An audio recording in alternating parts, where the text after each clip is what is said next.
A monadologia é uma teoria que busca explicar a razão suficiente por trás da composição, decomposição e recomposição da matéria em seu movimento durante a expansão do espaço-tempo. Como afirmou Lavoisier, desde a criação do universo por Deus, na natureza, nada se cria e nada se perde. Tudo se transforma. Nesse contexto, a monadologia busca elucidar a essência das transformações dos entes contingentes ao longo do movimento do universo. Num dançar suave e eterno, os entes contingentes entrelaçam-se no teatro cósmico do espaço-tempo.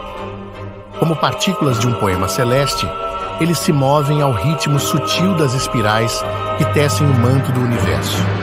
A contingência navega pelos rios do tempo, suas trajetórias entrelaçadas como fios de um destino cósmico. No palco infinito, a dança da existência é a celebração da mutação, a poesia inscrita nos movimentos do universo onde nada se perde e tudo se transforma na sinfonia do tempo. Para a compreensão da monadologia, é necessário antes conceituar o sentido do termo filosófico aparências. Na filosofia, o conceito de aparência se refere à maneira como algo se apresenta aos nossos sentidos, em contraste com a sua realidade fundamental. A aparência pode ser enganosa, pois nem sempre corresponde à natureza autêntica das coisas. Filósofos desde a Grécia Antiga se debruçam sobre a distinção entre aparência e realidade. Platão, por exemplo, considerava o mundo material como uma mera sombra do mundo das ideias, que seria a verdadeira realidade. Pegamos como exemplo, enarchen ho logos kai ho logos en proston theon, kai theos en ho logos, houtos en enarche proston theon, panta di autu egeneto, kai choris autu egeneto oden hogegonen, en autozoien kai hezoien to foston anthropon, kai to fosentes kotia faini, kai rescotia auto o catalaben. Agora, traduzindo, no princípio era o Verbo, e o Verbo estava com Deus, e o Verbo era Deus. Ele estava no princípio com Deus. Todas as coisas foram feitas por ele, e sem ele, nada do que foi feito se fez. A palavra logos do grego pode ser traduzida como razão, ideia, lógica, pensamento ou palavra. Não há nada na mente que não tenha vindo da experiência, exceto os conhecimentos inatos à própria mente. Leibniz conceituava que as ideias, pensamentos, eram subproduto de mônadas, que eram substâncias imateriais, atemporais, que são as entidades por trás das aparências. Na filosofia de Leibniz, o conceito de aparência está intimamente ligado à sua teoria das mônadas. As mônadas são entidades individuais, simples e imateriais que constituem a realidade fundamental do universo. Elas não possuem partes ou extensão espacial, e cada mônada possui uma perspectiva única do universo. Leibniz, sob influência dos tratados de Demócrito, deduz a existência das mônadas por meio da razão pura. Kant irá contestar esse método de Leibniz, alegando que não há como deduzir o que está por trás das aparências, por meio da lógica pura.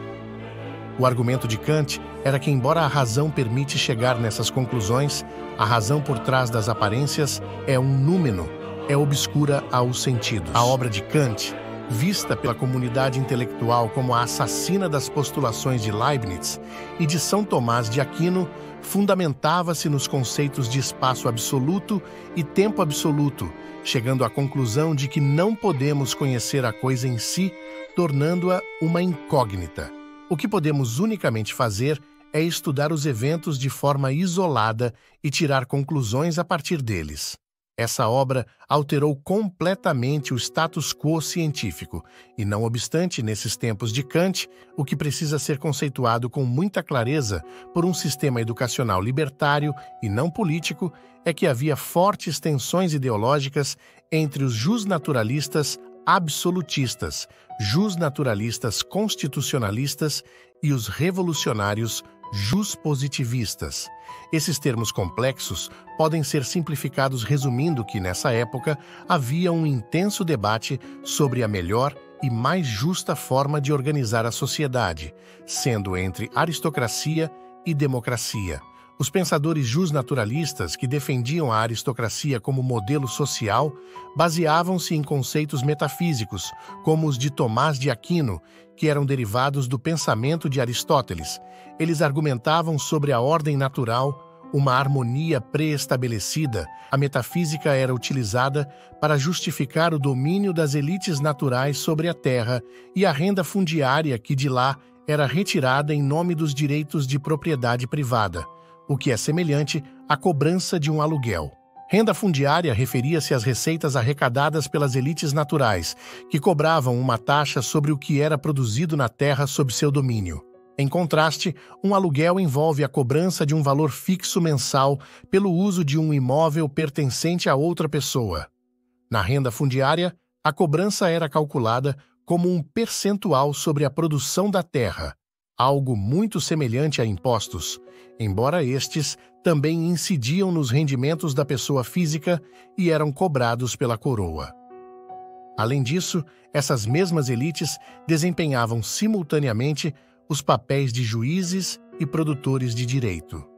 A produção do direito nesse período era privada e fundamentada em uma ética derivada do pensamento tomista, contando com o respaldo da Igreja e dos poderes eclesiásticos. Os pensadores como John Locke, Immanuel Kant, Rousseau, Montesquieu e David Hume eram opositores da aristocracia na época, defendendo uma produção central e comunal do direito, ou seja, apoiavam a democracia e a total separação do poder de legislar e de julgar. John Locke estava preocupado em conciliar os direitos de propriedade privada com uma produção comunal do direito. Kant buscava fundamentação para uma produção comunal e central do direito, argumentando que essa abordagem melhor se alinhava com uma lei geral de liberdade por meio de sua teoria ética do imperativo categórico.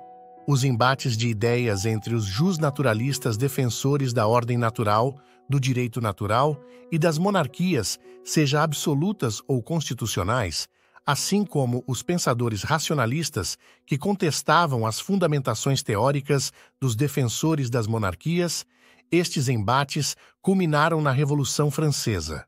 Diante desses eventos, é crucial abordar de forma clara que assassinar a metafísica, a ideia de um Deus comprovado que justificava o status quo da época, era, acima de tudo, uma questão política.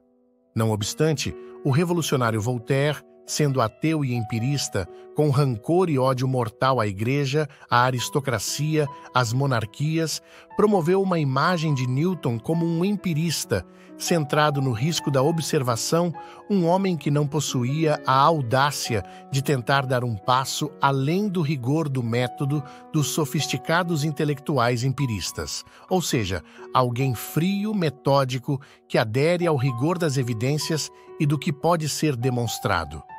Voltaire escreveu a biografia de Newton e foi responsável por tornar pública e divulgar suas descobertas devido ao seu prestígio social, uma vez que Voltaire era uma personalidade conhecida.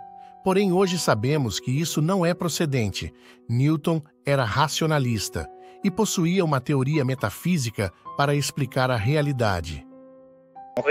A influência que o mecanicismo teve na Europa durante o século XVIII e XIX foi uma coisa medonha, que só se livrou no século XX, quando veio a física quântica.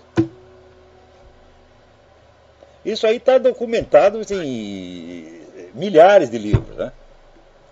Você vai lá, a filosofia de Newton só se tornou conhecida graças a Voltaire, no livro Introdução à Filosofia de Newton. Foi aí que a coisa pegou. Então, não pode dizer que o Isaac Newton espalhou o mecanicismo. A ideia era do Isaac Newton e Descartes, mas quem espalhou foi Voltaire, que era uma besta quadrada, era apenas um jornalista muito metido a besta, né? Mas daí a coisa virou moda, então tudo tinha que ter explicação mecânica, o que não tinha explicação mecânica não existia. Durante 2 séculos, aquilo foi como se fosse um mandamento divino, né? Alexander Pope até escreveu, né? Daí Deus disse, faça-se a luz, e daí apareceu Newton. Quer dizer, é o cordão dos puxa-saco, porra, que falsificaram completamente a biografia de Newton durante 3 séculos, né, escondendo tudo que não combinava com a imagem estereotipada que eles queriam. Isso também só no século XX é que se descobriu a papelada toda, todos os escritos inéditos de Newton. E daí, hoje, a ideia que se tem de Newton é de que era uma espécie de macumbeiro de gênio, né? O que eu quero chegar é que as questões políticas sempre acabaram por interferir na produção do conhecimento científico honesto, sem viés escusos. O dogmatismo pode obscurecer a real compreensão das coisas, porém Leibniz era de fato um cientista prolífico, um polímata, não era um aristocrata, era um simples professor, bibliotecário e filósofo matemático, tradutor, físico, engenheiro, historiador, poeta, geólogo, diplomata, jurista, biólogo e músico. Leibniz nos desafia a olhar além das aparências, a reconhecer a ordem e a harmonia pré-estabelecida que permeiam a existência. Em suas palavras, vivemos em o melhor dos mundos possíveis, uma noção que inspira tanto otimismo quanto reflexão sobre nossa própria contribuição para a harmonia universal. Obrigado por nos acompanhar nesta viagem filosófica. Que as ideias de Leibniz inspirem suas reflexões e ações, lembrando-nos sempre da beleza e da complexidade intrínsecas ao tecido do universo. Peço que, por favor, não se esqueça de curtir o vídeo e comentar para ajudar o nosso canal e que entre em nosso grupo do WhatsApp. O link estará em nossa aba da comunidade.